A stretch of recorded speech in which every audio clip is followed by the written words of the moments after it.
Welcome, welcome, welcome. It is a lovely, lovely week. It is week 9 of the NFL season, guys.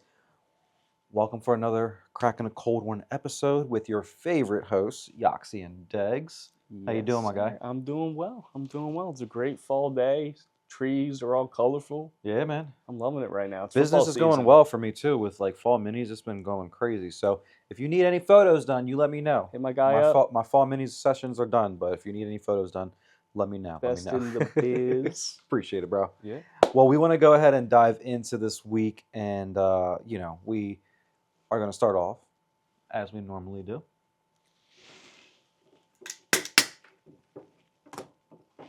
Cheers, buddy.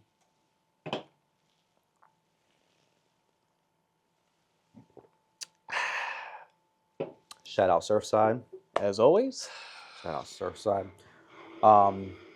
So yeah, we are in it again this week with another exciting week with a lot of things definitely have shifted, I would say, from last week. Well, I want to say shifted, but I would say a lot of narratives are starting to get a little tighter around certain teams, around certain players, around certain coaches, things like that.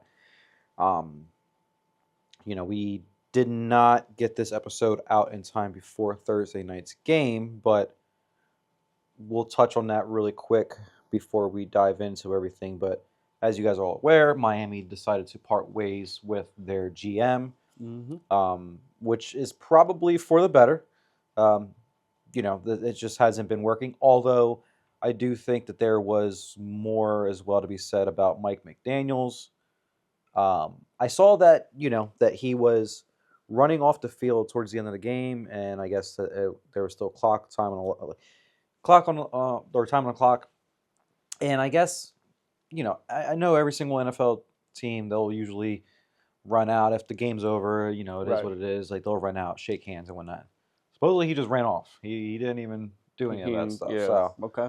I don't know. The man is not making himself. He's not making his case any better when it comes to what should the Dolphins do. There's not really. I don't see personally. I do not see a light at the end of this tunnel. I feel like they're actually going into the tunnel at this rate, and it's just darkness ahead for them. What are your thoughts on Miami so far right now with everything that just started off this past couple of days? Yeah, I agree. I mean, it was probably a right firing of the GM. Just it hasn't been working out. He didn't do a good job in the offseason getting personnel ready. And if anything, they lost pieces and got worse. I'm with you with McDaniels. He just seems like he's checked out. Like, he looks like a player out there, right? The leadership isn't there. The accountability doesn't seem to be there from, quite frankly, anyone on that team. And that's a recipe for disaster. And they're just going to get more of the same, right? They might have their spike weeks like they do because they got good players on offense, right? Achane, Waddle, and company. But they are 100% out of the race. They have no shot. Buffalo, New England, they're closer to the Jets than they are to them. Yeah. That's my thoughts right now. The next couple of weeks, too, they have some pretty tough matchups with next week going, they're playing at home, but they're playing against the Bills. Say what you want about the Bills and their defense or, their offense or lack thereof, whatever it may be, but that still, I feel like, is going to be a blowout from the Bills against the Dolphins. Yeah. You have the Commanders that are going down to the Dolphins, and we'll talk about the Commanders, but at that time, the Commanders right now, they're trying to get themselves back into the playoff race, their own groove. And at that time, they could well have done enough to get themselves now into that conversation of being in the playoffs. So I don't think that they're going to want to obviously go down to Miami and lose. They have a couple of weeks where it's pretty easy against the Saints, and then you have the Jets. But then you're back at it with the Steelers, Bengals, Buccaneers, and Patriots. So doesn't bode well for them. Yeah, the season for them is not. I mean, and mind you, I don't have a player on fantasy for this team. I don't like. This is a team right now where I every single year I always have a team where I'm just like, I'm not a big fan of you. I don't like you. Staying away from the players, and that's them right now. Understandably. So, yeah, Miami, they part ways with their GM. There's a lot of things, with the trade deadline coming up. Yeah. You know, There's a lot of players with the trade deadline coming up a lot of running backs that could be on the move, is what it sounds like. Yeah, but a lot of the Miami Dolphins edge Edge players. rusher. Yeah. So let me actually. They might as well. They're like in the Titans situation. You might as well dismantle the team a little bit and get some picks. Yeah, because they have Matthew Judon, they have Bradley Chubb and Jalen Phillips. It's pretty good. They should be playing better than they are. Exactly, I agree. So you can expect at least, I would say, 2 of those names are going to be moved, if not all 3. Yeah. By November 4th. I think it'd be a good move. Capitalize on draft picks and look to next season, right? The off season and improving. Mm-hmm. Obviously, they got to get a GM. There's an interim. I'm not sure who it is right now, but it's gonna be interesting how things unfold there. Yeah, for sure. All right, and then for our other topic that we have here, so with the Chiefs, are they back? Seems like it. They're firing on all cylinders. It's like when Rice came back, they got the juice. They got a little Mike secret stuff there. You know what I'm saying? Is it that they are back, or the NFL is fixing things to help them get their way back to the promised land? Well, I mean, that's a take. I think that players are playing well. They're doing their job. Mahomes looks like Mahomes this year now with personnel fully healthy. Worthy's looking solid. I mean, they got Hollywood Brown. That's no slouch. So I really like where they're at. Obviously, the running back spot is the weakest position. Hunt gave us a vintage game last game, but is that sustainable? I don't know. They have Rashard Smith, who's an interesting upside player for fantasy. Okay. And then they've Elijah Mitchell too, who's he can run through the tackles. This reminds me though of the team they won. Remember they had Damian Williams as a running back. They didn't even have like a real running back, and they won the season because Mahomes was just dominant. And this is what it reminds me of. Defense is kind of inconsistent, but their front seven is pretty damn good. The front seven is they can give up points on the back end. Yeah, is the problem there. Yeah. They won 3 straight though, and I mean, I'm imagining that train isn't stopping. Yeah, and I don't want to say like that the Chiefs aren't good enough to make it on the Super Bowl their own, but there have been obviously some things that have been shown. They got a little help. Last few games that refs don't call things, or they'll call it for Pat, but they won't call it for other players. So there's a lot of things that you can go ahead and talk about with this team. But no, I mean, I do think, going back to what you were saying, I feel like they're in a good spot right now to continue to, let me actually double check what their schedule is right now, because where they're at right now, they have a pretty tough schedule coming up.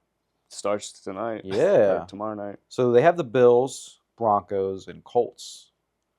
So these next 3 games are going to be very, very testing for them. Yeah. I would say this November 23rd game against the Colts.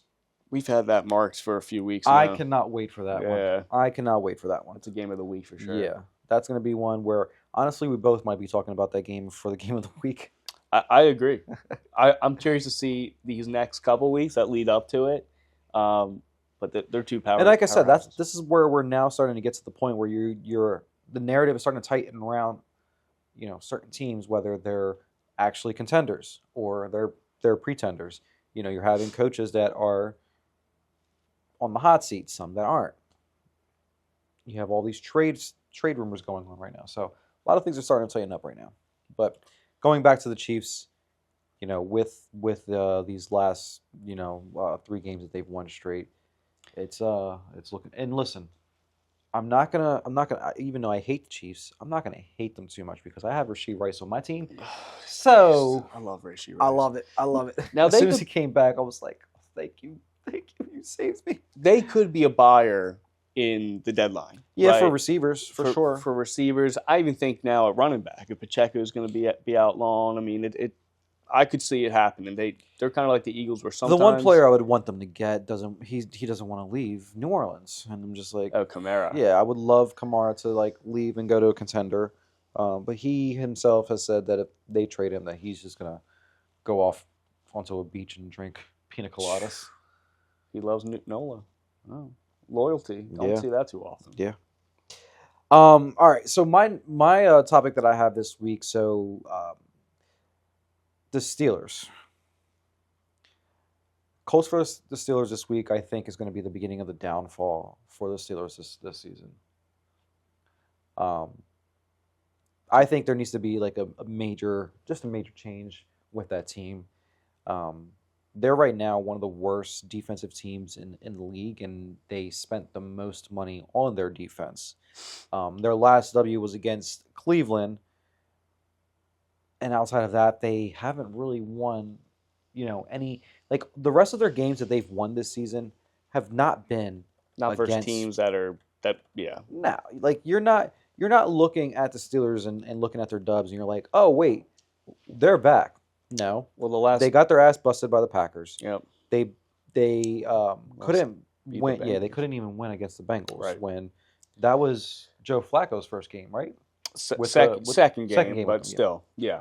We already said, they beat the Browns. They did beat the Vikings, but I think that was like the international game. Yeah, it was neutral ground. And then going after, or after that, I mean, it was pretty much, they lost to the Seahawks. They got a hold of the Patriots early, but I think if you rematch them now, that'll be a different outcome. Yeah, that outcome is going to be different for sure.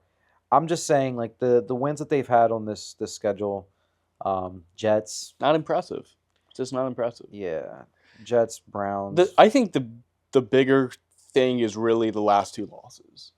Because they got, like you said, they got off to a good start, and you're almost like thinking, can they win the division?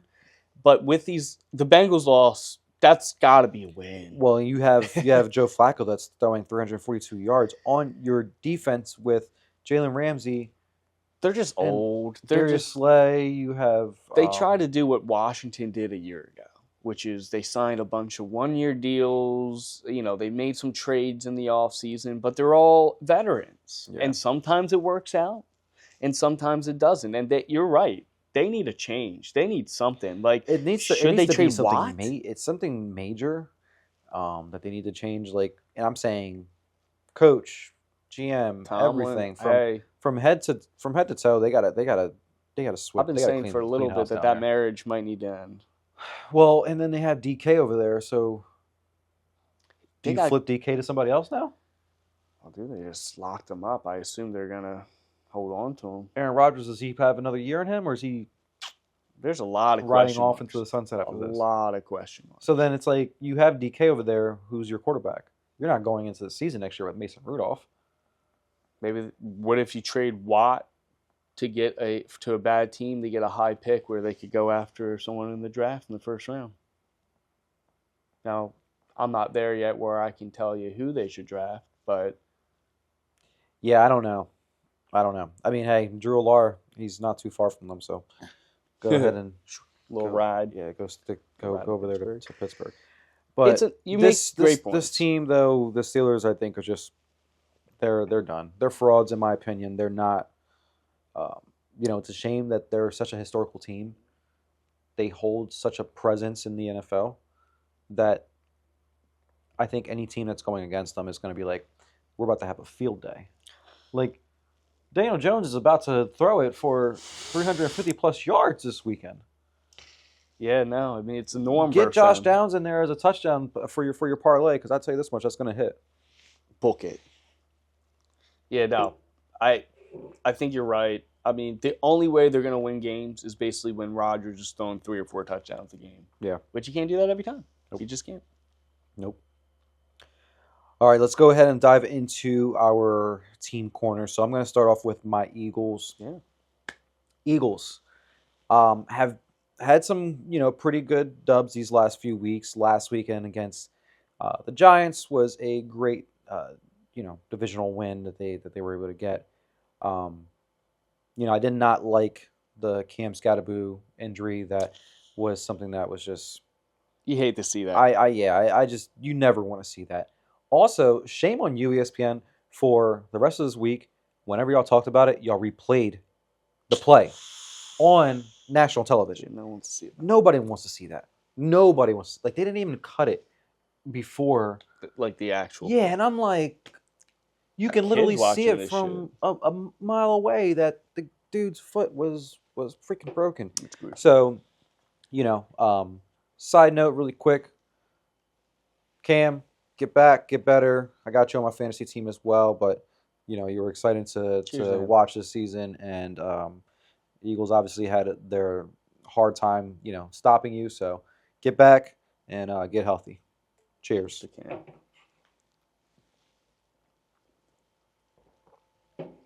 Now, going into the Eagles with what they have a bye this week, right? So it's my favorite week. I get to kick my feet up, just relax. I think it's also Howie's favorite week right now because he's like, y'all gave us a bye right before the trade deadline. Sweet. I know what I'm doing. He's gonna be glued to the TV. I'm pretty sure that man might be at live where they'll have like all 30 freaking screens with every single NFL game up there. It's like the Zach Galifianakis. It's gonna be a great weekend. So the biggest thing that I think the Eagles need right now for this trade deadline, they got Michael Carter II from the Jets. I was actually very happy about that because, get just new blood inside of this. Sure. For the defensive backs because outside of Quinyon and Coop, there's really nobody else that we have there that can guard. So Michael Carter will definitely put some, he'll play some or provide us with some depth with the defensive back position. What I'm looking at right now is edge. Yeah, you mentioned. We need edge. I said this last week in our episode that the Colts, their pass defense is one of the worst pass defenses in the league.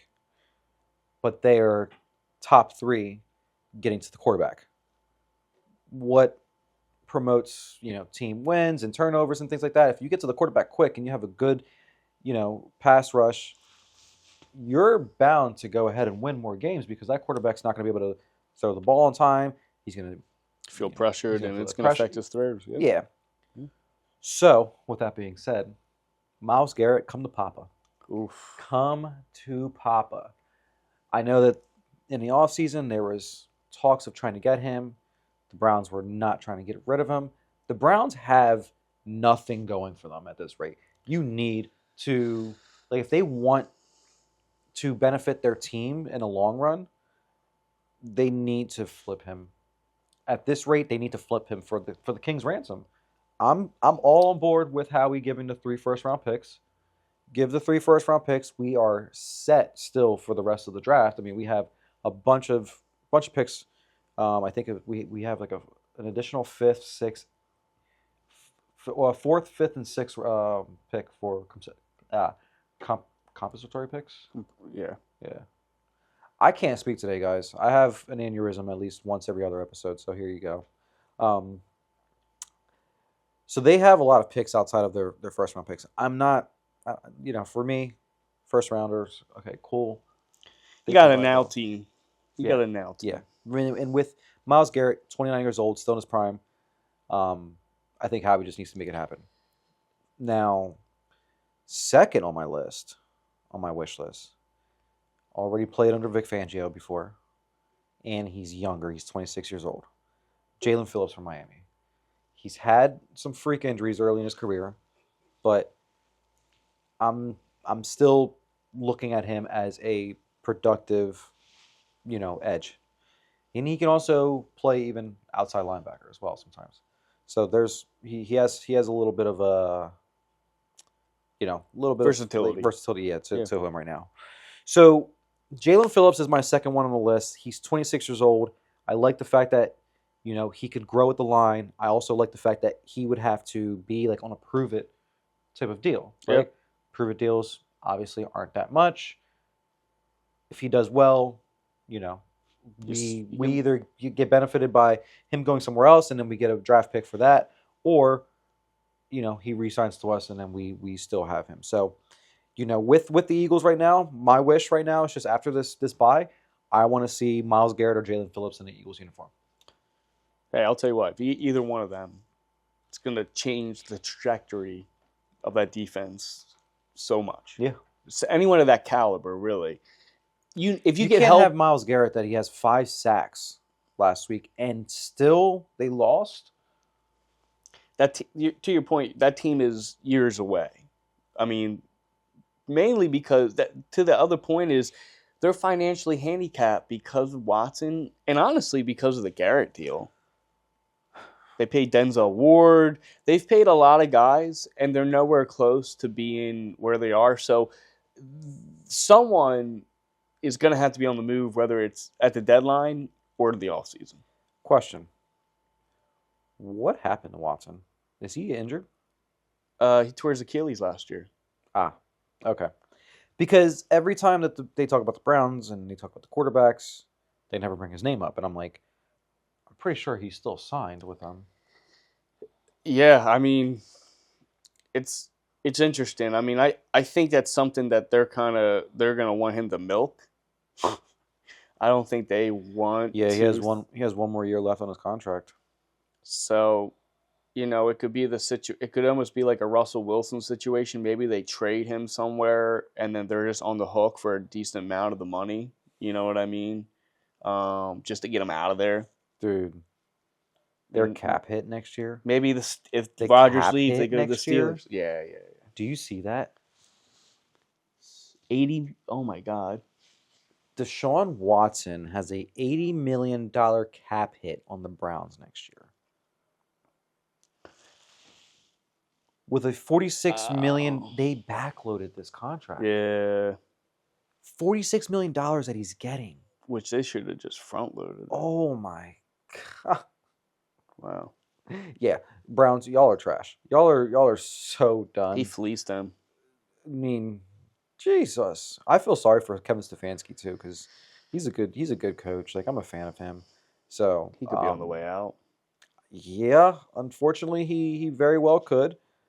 He's going to benefit some other team because some other team's going to pick him up as a offensive coordinator or something like that. Right. So, hey, who knows? Maybe. He could be. Grab him. Could be a part of the team shortly. But yeah, I mean, this with Howie, I think that's the first team that he should be calling is the Browns, and then go from there with Miami. I like it, dude. I hope what you got. So the Titans. Here's what's been happening here. So they've been active selling.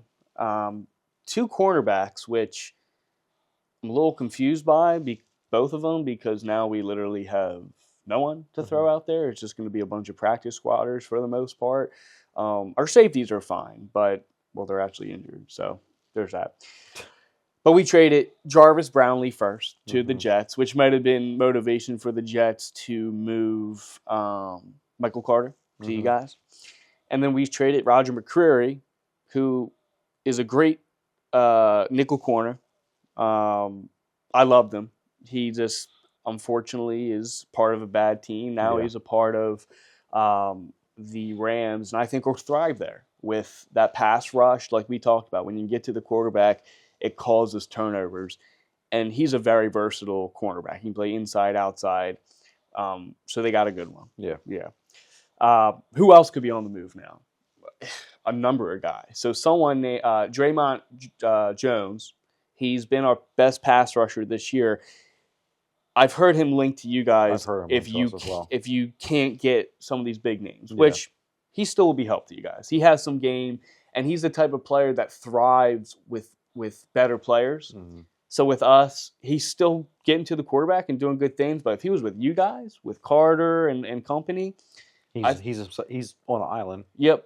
And he's able to he'll win those matchups. Yep. So I think that would be reinforcements that could be good for you guys. Another defensive tackle, edge, Arden Key, I think is going to be on the move. Ridley very much could be on the move. I think most people are up for grabs. Our safeties are.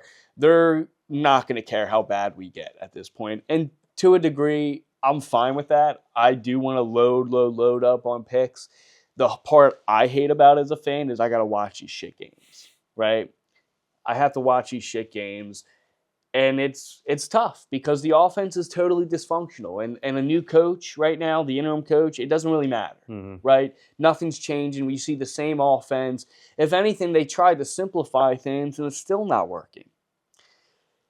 I just want to see more fight, more crisp plays. Like, it's okay if you still don't score all the time. Like, I understand Ridley's out right now. We're working with rookies as our best receivers. Lockett left, less veteranship. So I get that. But I just want to see some games where we just see flashes from these guys, and more than I have. Because I do believe in Cam, but it's been hard because he's like Justin Fields out there taking sacks left and right. So for me, obviously I'm a ride or die. Right, I'm gonna watch every game. I'm gonna support them. I'm gonna be the best fan I possibly can be.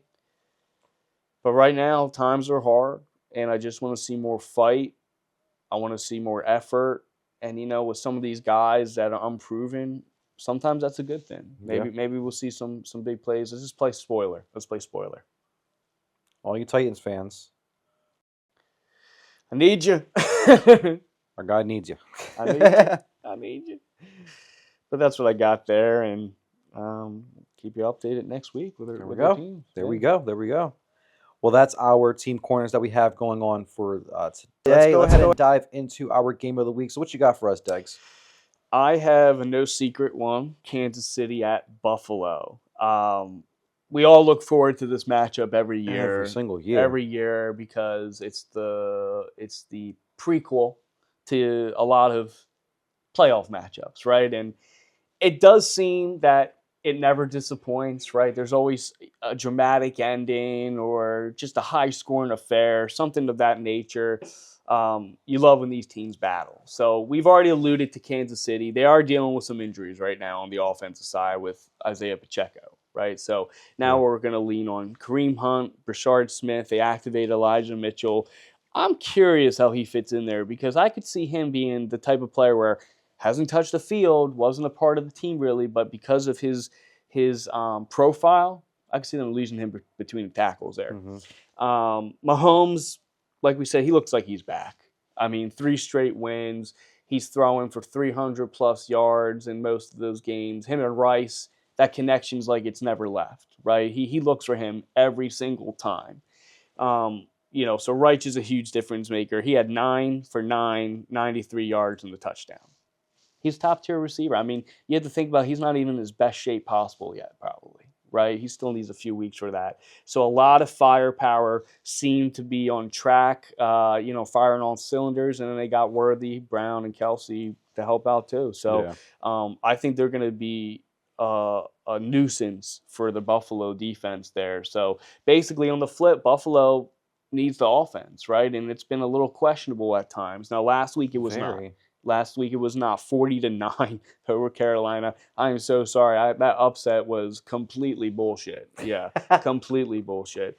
Over Carolina after the bye. I should have knew after a bye. I mean, listen, every single week we try to pick a different team when it comes to our upsets, and sometimes we try to just shoot for the stars, and not every week we're going to be right. We're not, and I was far from it, but you know what? The Buffalo did look refreshed. They did. They look. James Cook, I mean, he had a phenomenal game. 19 carries, 216 yards, 2 touchdowns. Little legend game there. You know what I mean? Is he a top back in the league now? I'm gonna say yeah. I don't know if he's top 5, but he's in that 8. I'd say. He's giving teams fits. Allen, my problem is he's with a bunch of misfits, right? So when I look at that, I look what Mahomes has on the other side. Mahomes has a few alphas, right? I don't think he has one. The defense isn't doing very well. So it's going to be interesting how they hang with Kansas City, in my opinion, even though they're the home team. But I think we're going to be in for another good one. They're going to give us a showing. Yeah, with the Bills, the one thing that I really need to start seeing more is just Keon Coleman needs to get better. I mean, like the routes that I'm seeing him run, it's just a go route, a slant route. That's pretty much like we need, I think, a little bit more creativity on his end. Run the full routes, run all the routes in the route tree because that's the way that they're going to be able to see like what they have in him. Two, if he's not gonna like do well with them, they need to trade him to somewhere else if he can benefit somebody else. And outside of that, I think they invested way too much into him because like giving him or drafting him that early. Sorry guys, this Vandy Texas game is like crazy. There's like all this scuffles going on. My eyes are like above the camera, not even looking at you guys because I'm just like paying attention to this stuff. But you know, I think with Keon Coleman, he was drafted high for a certain reason to be the number one receiver in Buffalo. He is not the number one receiver in Buffalo. And I think they got rid of Stephon Diggs way too soon. Stephon Diggs should still be a Buffalo Bill till this day with Keon Coleman because that would have benefited Keon Coleman. So this game, I will say this. Buffalo doesn't win this game. Buffalo's window is closed. From this contention for the Super Bowl. You say?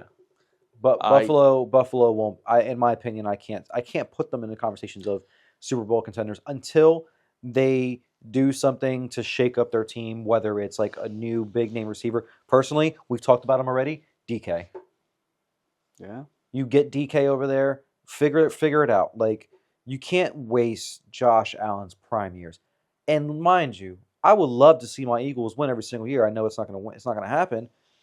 But to have Josh in your building and you can't even make it to the big game is embarrassing. And I feel bad for him for that. I feel bad. So I'm hoping that, this weekend, I personally am hoping that the Bills beat the Chiefs. I don't see it happening. I don't see it happening. But we shall see. yeah. I definitely, I don't want to give away my pick, but I think I already have with my sentiments. So, Yeah. No, I agree with you. Keon Coleman's been a disappointment. He simply has, Mm-hmm. and it's a little early, but it's kind of a make or break year for him in a way. Yep. Yeah, I agree. All right, going into my game of the week, I have here Seahawks versus the Commanders. So Seahawks are 5-2 coming off of a bye, so they're fresh. They're licking their chops right now for this weekend because JSN has the most yards. He's has the most yards out of all receivers in the league right now. JSN is having an outstanding week or outstanding year. On the flip side, Washington, they're not doing too well. Washington 3-5 coming off of a blowout loss to the Kansas City Chiefs. They lost 28-7. They do get Jaden Daniels that he will be back, but shocker, Scary Terry is out again. I saw that. Terry's out again with a quad injury. So, I mean, in Seattle's run defense is very stingy. So, Washington's run game is going to have to, find a way to go ahead and get around them. I said it already, but I think JSN's going to have himself a freaking hell of a game this weekend. That's going to be, I think, the one bet that I'm looking at, and I'm going to just give a spoiler alert, but the one bet that I've been looking at is JSN for over 150 yards receiving and 2 touchdowns. I personally think that this could be his weekend where he could just go off. I mean, I know he's going off already this season, but this could be that week. Seattle's defense is allowing under 20 points per game. That sets a tone going into Sunday night, especially with the injuries on Washington. That's going to be hard for them to score. With McLaurin out as well, Washington's pass attack is going to lose like a major key piece to their offense. Mm-hmm. They're going to have to rely on Debo and Zach Ertz now at this rate. And Seattle has a secretly like stout team on all cylinders, offense, defense, and special teams. Their pass defense is one of the best in the league. This does feel like a statement game for Seattle because I feel like Seattle has been out of the conversation so much, mainly because of the fact that I just feel like their games aren't really televised as much, or The not many media people is are not talking. giving enough attention. Yeah, the media is definitely not giving him enough. So coming off of a bye, they're undefeated on the road. They have some momentum going on their end. Um, like I said, Jaden Daniels, he comes back, but will the rust show in this game? That's going to be the biggest question. So watch the turnover margin. Washington has to flip their, they have to essentially figure out a way to go ahead and get themselves back into the conversations of things of getting back into playoff contention, and that's going to start off with getting some turnovers. Yeah. And then field position, special teams, penalties, all those battles is gonna, decide how this game is gonna Yeah. how this game is gonna go. So, yeah, I'm excited for this one. It's gonna be a Sunday night football game, in Washington. So, No, it's going to be a good game. I've enjoyed watching Seattle this year. yeah, me They're too. they're a top tier NFC team. Definitely out of some teams in the league, It's that's who you got it's to worry it's about kind a of little like bit. frustrated me in the sense of just like Cooper Cup. I thought that he was going to have a much better season than he's had so far, but maybe it's the fact that I think he's actually accepted the role to step back a little bit, and he's okay with that. He's content with that. I mean, I mean, when JSN's playing like that, he doesn't have to why do not? much. He's Yeah. basically what Cup was Yep. on the Rams right now, Yep. right? And Cup's kind of playing the Robert Woods role, Yeah. right? Which he'll have his flurries, but he takes back seat. And I think I agree with it. This could be a huge win on the road for them coming off a bye. Really could finally put them on the map and get people to start talking about them. Yep. So now moving on to our upset alerts. Dags, what you got for us for your upset? Let's hope I'm a little more accurate this week than last. Just fight for me a little bit. Giants over Niners. Okay, so Giants are home dogs, but I think they've been playing okay enough. I think Jackson Dart, he's going to do enough with his legs versus Niners. Niners have lost Fred Warner and some players like that. So Bosa. So they got some key guys out, which I think the Giants could exploit. And you can get to the quarterback with this team. And with their pass rush, I think they could have somewhat of a field day. So with them being home, Niners, traveling to the East Coast, I'm going to give the Giants the edge that they win like a 23-20 game. Okay. My upset alert. Vikings over the Lions. I love it. Tell me why. So, I don't know if KOC has named his starter this week, but supposedly JJ's coming back. Okay. JJ has heard a lot of the talks since he's been out, especially the talks about his first 4 weeks. He's seen the other quarterbacks in his draft class have played outside, out of their minds right now. So JJ comes back. They still have a great defense. I'm not putting the Vikings defense out of the top 10. Like, they still have a very, very good defense. They're at home. This could be that game where, actually, I'm sorry, they're not at home. They're at Detroit. I'm sorry. They're at Detroit. But this could be that game where they go ahead and they get some momentum back on their side, especially with JJ, like I said, coming back. The line right now for them, 8.5. So Vegas thinks it's going to be a blowout. I don't think it's going to be a blowout because I do think that the Vikings defense is pretty damn good. Could be a trap game for Could be. Detroit. It could be. Yeah. It could be. So I'm going to go ahead and have the Vikings take this one over the Lions. Okay. I don't hate that. I like the reasoning. There has to be some type of like camaraderie to come back behind JJ McCarthy and getting him back into, into those good conversations of being one of the better quarterbacks out there. Also, you have Justin Jefferson, you have Addison, you have Hawkinson. Those guys they're gonna play for you. They're gonna ball out for you. So, one thing I wanted to mention was Nasser mentioned that he would love for JJ to come back. they fall apart and the Vikings fire KOC. I don't think KOC is Kevin O'Connell's not getting fired. Like Kevin O'Connell, didn't they just redo his contract? Yeah, but regardless if they did or not, like Kevin O'Connell is not getting fired. Like he is more safe this year if he doesn't even contend the rest of the season, just because of the fact that they know. That's wishful thinking. Let's give him another couple of years, and he'll switch it back over. Change it over again. So I think this game this weekend, I'm excited for it, but I'm taking Vikings, like I said, over Lions. So, yeah, I love it. Okay. All right, let's go into our rapid pick'ems. What you got for us for the last week's pick'ems and the record so far? Yeah, so last week we found out we were dead even, tied. So this was a nice big week for us. I got you by a game. 7-5 for yourself, 8-4 from me. Oof, so it's gonna be a tight race till the end. I'll tell you what. Yeah. But 51-34 for yourself, 52-33 from me. Again, we're doing pretty darn good in my opinion. That's a healthy record there. So that's what we got on our records from now. So we can dive into the games. All right. So first game that we have this week, Minnesota at Detroit. Everybody already knows which side I'm on. What you got for us? I got Detroit. Got Detroit? Yep. Green Bay, or Carolina at Green Bay. I got Green Bay. I got Green Bay as well. It's going to be a freaking blowout. Yeah. Chargers at Titans. Got Chargers. I got Chargers.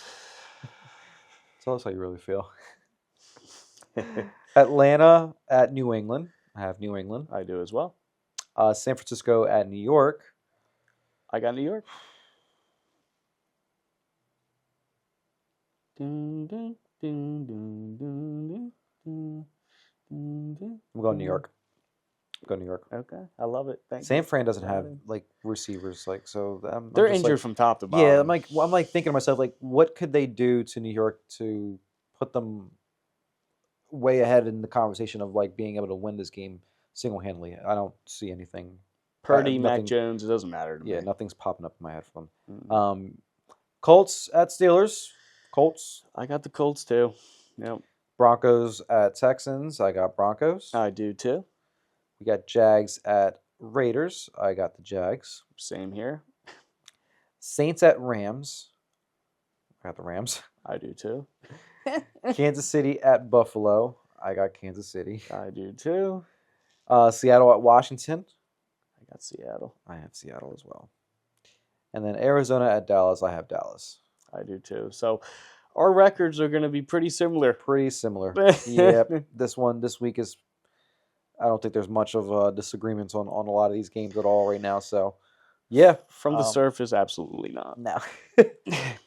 All right, let's go into the fantasy football corner because God knows that we need it. So, Degs, what you got for us for some fantasy nuggets? Yeah, I got the nugs here for us. So, first one on the list, R.J. Harvey, right? Had a spike week last week, 3 touchdowns, but he was only in for 28% of snaps. Dobbins completely outsnapped him still. He also only had 5 yards besides the plays on the touchdowns. Okay, so I don't love that. The efficiency was there on the touchdowns, which is really nice, right? But he's a situational guy on the offense. So I would not get too excited yet about it. Now, this is something that could lead to more work, right? It definitely could. I don't know why it hasn't so far, but we know how Sean Payton is, how he operates. So be careful with him on trading for him at the deadline. But if you do have him, you might be seeing some nice things coming your way. Next on the list, I have running back Dylan Sampson on Cleveland. I think he's worth a stash. He may or may not be out there in your leagues. 46% of snaps and 5 grabs when Junkins left the game. So when he leaves, they totally turn to him. He's a really nice pass catching back, and they're going to be down most of those games, right? So it bodes well for him in a fantasy standpoint, like on the flex side and whatnot. Wheels up for him if he's able to start. Definitely put him in your lineup. Next up, kind of not a surprise, but I still want to touch on it, is Tyrone Tracy. After the injury, he's going to be the go-to guy. They have Singletary, but I'm not really worried about him. He's a little more on the older side. We know what he is. Tyrone brings more juice there, right? He was the most added player this week on the waiver wire. 66% of snaps, 55% of routes run. You love to see that. I think the snaps will go up too because Cam played a little more of that game.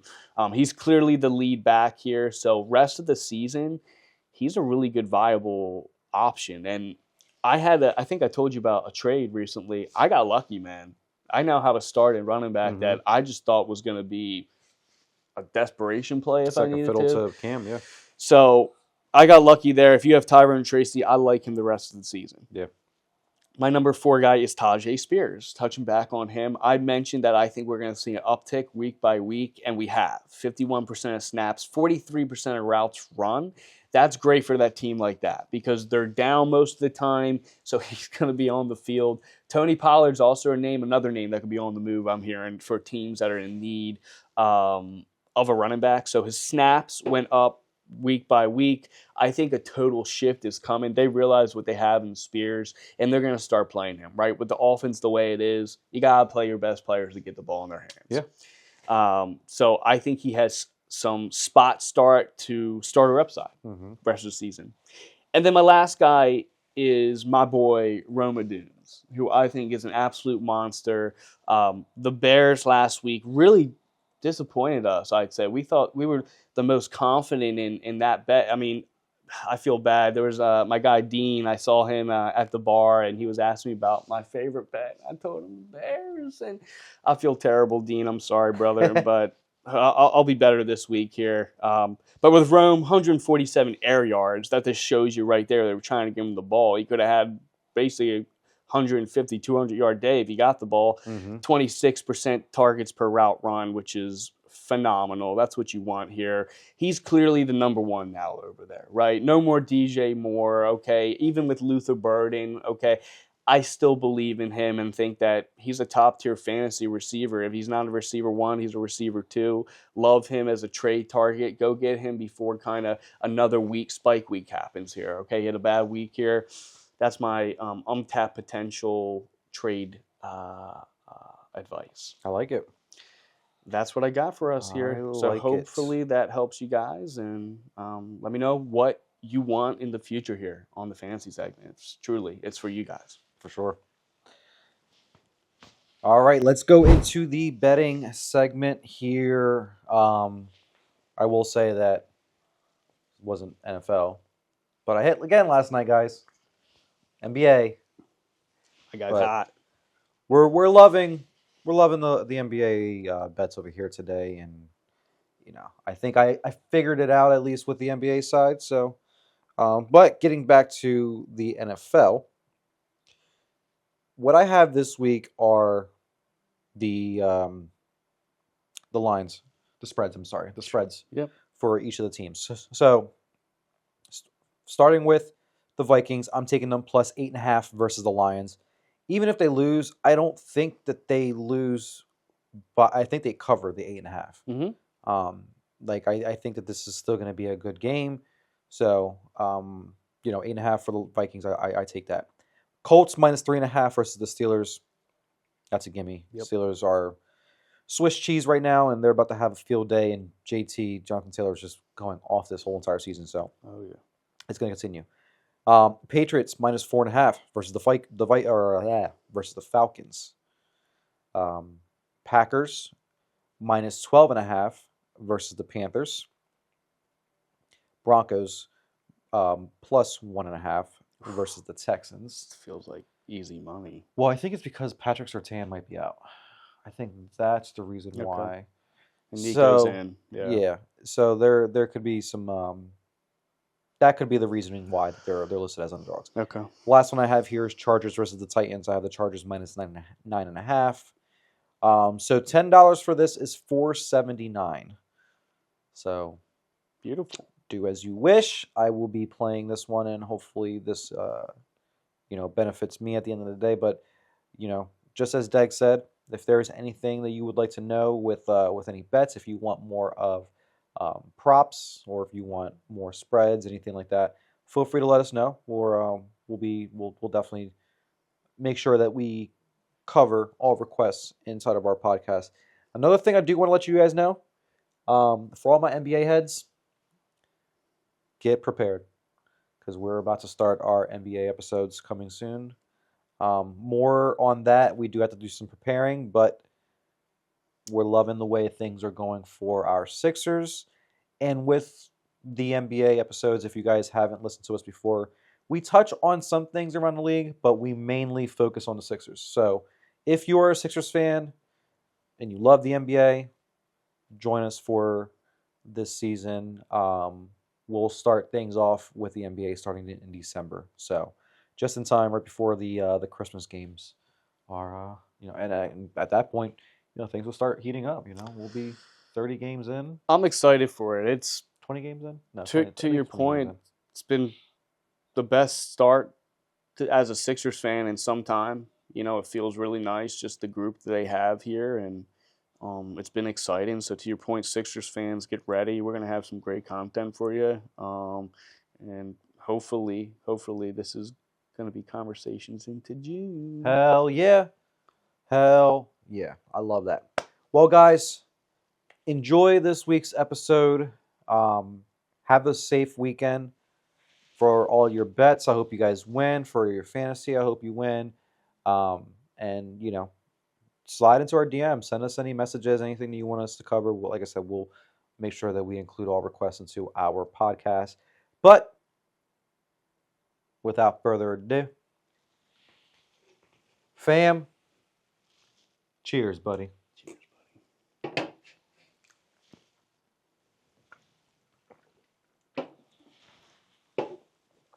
And that's a wrap.